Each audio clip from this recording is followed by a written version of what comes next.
وَلَيَنْصُرَنَّ اللَّهُ مَن يَنْصُرُهُ إِنَّ اللَّهَ لَقَوِيٌّ عَزِيزٌ। অবশ্যই আল্লাহ রাব্বুল আলামিন ওই সকল লোককে বিজয় দান করবেন, সাহায্য করবেন যারা আল্লাহ তাআলাকে সাহায্য করবেন। ইন্নাল্লাহা লাকাবিয়্যুন আজিজ, ইনশাআল্লাহ তাআলা কি মহান শক্তিধর, মহাপ্রতাপশালী। তার মতো কি ক্ষমতাবান আছে? তাহলে আল্লাহকে আমরা আগে তাকে আমরা সহযোগিতা করতে হবে।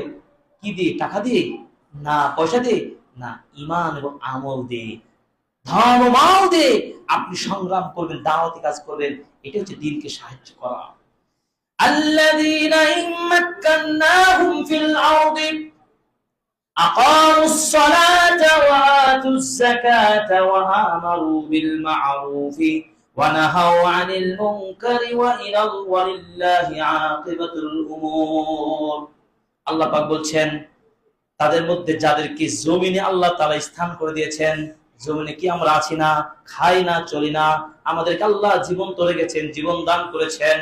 এই জমিনে ওই সকল লোকদেরকে আল্লাহ তাআলা ক্ষমতা দিবেন, আল্লাহর সাহায্য আসবে যারা নাম্বার 1 আকামুস সালাহ, সালাত প্রতিষ্ঠা করবে। শুধু নিজের মধ্যে নয়, নিজের মধ্যে পরিবার, সমাজ, রাষ্ট্রীয়ভাবে এই সালাতের গুরুত্ব তুলে ধরবে। ওই অধিবাসী, ওই এলাকা, ওই সিটি, ওই শহর, তারা সালাত আদায় প্রতিষ্ঠা করবেন। 2 ওয়াতাউ যাকাত, যাকাত দান করবে। ওয়া আমারু বিল মারুফি, মানুষকে ভালো কাজের আদেশ দিবে। ওয়া নাহাউ আনিল মুনকারি, মানুষকে মন্দ কাজ থেকে বাধা দেবে। এই কাজগুলো যদি করতে পারে তাহলে আল্লাহ তাআলা তাদেরকে তো সাহায্য করবেন। চিন্তা করতে পারেন কয়টা কাজ? এই 4টা কাজ।